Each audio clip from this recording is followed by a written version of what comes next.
Welcome back to our channel kung saan tinatalakay natin ang pinakamainit at pinakamahalagang development sa AFP modernization.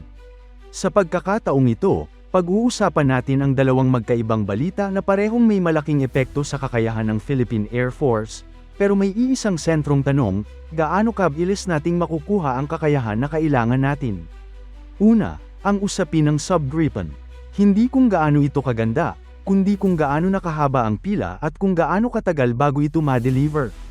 Pangalawa, ang formal na pagpirma ng FA-50 Performance-Based Logistics Contract, na malinaw na hakbang para tiyakin na may maasahang air defense capability ang bansa ngayon, hindi sa hinaharap pa. Sa video na ito, tututok tayo sa delivery reality ng Gripen, kung bakit ito maaaring maging problema sa Pilipinas, at kung paano sinasalo ng FA-50 ang capability gap. Pero bago tayo magpatuloy, tandaan natin na ang matatag na Pilipinas ay hindi lang nabubuo sa lakas militar, kundi sa maayos na pamahalaan, paglaban sa korupsyon, pagtanggi sa political fanaticism, at pagsugpo sa fake news. Mahalaga yan para sa tunay na seguridad at katatagan ng bansa. Sa maraming talakayan tungkol sa Gripen, madalas inuuna ang performance, presyo, at teknolohiya.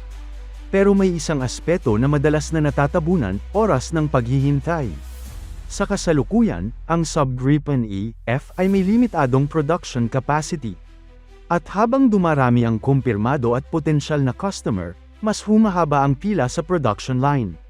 Isa sa pinakamalinaw na indikasyon nito ay ang balitang isinasaalang-alang ng Azerbaijan ang acquisition ng 48 Gripen E-F, na may projected delivery na magsisimula pa lamang bandang 2029. Hindi mahalaga rito kung tuluyang matuloy o hindi ang kontrata. Ang mahalaga ay ipinapakita nito na ang available production slots ng Gripen ay nakakumit na hanggang huling bahagi ng dekada.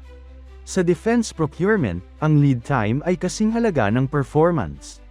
Kung pipiliin ng Pilipinas ang Gripen sa near term, malinaw na hindi ito agad makakarating. Sa isang realistic na projection, ang delivery ay posibleng mangyari pa sa late 2020s o early 2030s, depende sa final contract signing at production priority. Para sa Philippine Air Force, ito ay isang seryosong konsiderasyon. Hindi ito simpleng delay, ito ay isang dekadang paghihintay para sa core capability.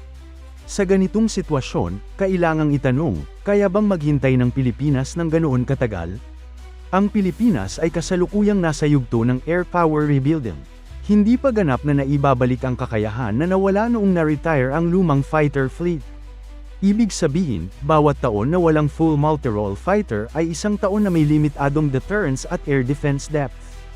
Habang ang ibang bansa sa rehiyon ay mabilis na nag-upgrade at nagdadagdag ng kanilang air assets, ang matagal na paghihintay ay naglalagay ng Pilipinas sa alang-inang posisyon. Hindi ito usapin ng brand o preference. Usapin ito ng urgency.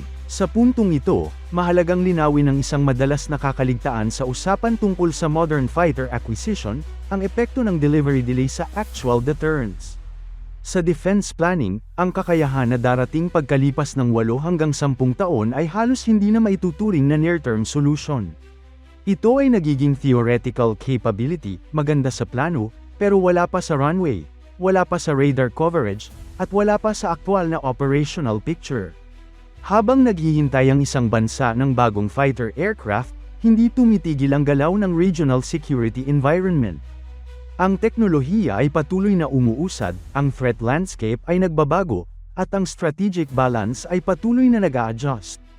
Ibig sabihin, ang capability na inaasahan sa hinaharap ay maaaring nahuhuli na bago pa man ito dumating. Para sa Pilipinas, nakasalukuyang nagre-rebuild pa lamang ng air combat capability, mas ramdam ang ganitong delay. Wala tayong luxury na umasa sa "darating din yan" mindset. Ang tanong ay hindi lang kung ano ang makukuha, kundi kung kailan ito magiging available para gamitin kung kinakailangan. Dagdag pa rito, ang mahabang delivery timeline ay may epekto rin sa training pipeline, doctrine development, at force integration. Hindi agad may hahanda ang pilots, ground crew, at command structures kung ang platform mismo ay malayo pa ang pagdating. Sa ganitong sitwasyon, nagiging fragmented ang modernization timeline. Kaya sa usapin ng Gripen, ang mahabang pila ay hindi lang logistical issue.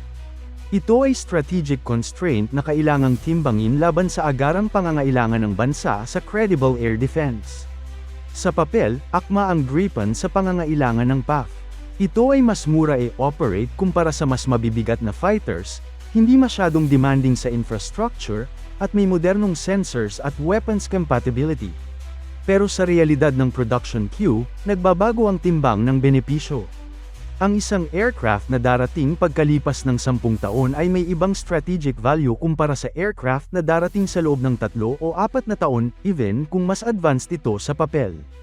At dito malinaw kung bakit napakahalaga ng ikalawang balita. Noong ika-6 ng Pebrero, inanunsyo ng Korea Aerospace Industries ang pagpirma ng Performance-Based Logistics Support Contract kasama ang Department of National Defense para sa FA-50 fleet. Ang kontrata ay tatakbo hanggang 2028 at nagkakahalaga ng humigit kumulang 101.4 billion Korean won, o nasa $75 million. Ang timing ng kontratang ito ay hindi aksidente. Ito ay malinaw na tugon sa delivery uncertainty ng future fighter acquisition. Ang performance-based logistics ay hindi lang tungkol sa maintenance. Ito ay tungkol sa assured availability. Sa ilalim ng PBL, responsable ang manufacturer sa pagtiyak na handang lumipad at handang gamitin ang FA-50 fleet sa kinakailangang oras. Para sa PAF, ito ay kritikal. Kung wala pang darating na bagong fighter sa mahabang panahon, kailangang siguraduhin na ang kasalukuyang fleet ay palaging operational. Habang mahaba ang pila para sa Gripen, ang FA-50 ang nagsisilbing pangsalba sa capability gap. Sa tulong ng upgrades, weapons integration, at long-term support, ang FA-50 ay unti-unting nagiging mas credible combat platform kaysa dati. Hindi man ito kapalit ng full multi-role fighter, ito ang pinakamabilis at pinakapraktikal na solusyon sa kasalukuyang panahon. Ang FA-50 PBL contract ay nagpapakita rin ng lalim ng defense cooperation sa pagitan ng South Korea at Pilipinas. Hindi lamang ito supplier-buyer relationship. Ito ay long-term partnership na may malinaw na commitment sa sustainment at readiness. Sa konteksto ng mahabang paghihintay sa future platforms, mahalaga ang ganitong uri ng relasyon. Kung pagsasamahin ang dalawang balita, malinaw ang larawan. Sa isang banda, may platform na maganda sa papel pero matagal ang pila at matagal ang delivery. Sa kabilang banda, may platform na narito na, suportado na, at patuloy na pinapalakas. Hindi ito emosyonal na desisyon. Ito ay operational realism. Ang modernization ay hindi tungkol sa pagkuha ng pinakamagandang kagamitan. Ito ay tungkol sa pagkuha ng tamang kakayahan sa tamang oras. Kung ang oras ay kalaban, kailangang gumawa ng desisyon na akma sa kasalukuyang realidad, hindi sa ideal scenario. Sa huli, ang usapin sa Gripen ay hindi kung gaano ito kagaling, kundi kung kailan ito darating.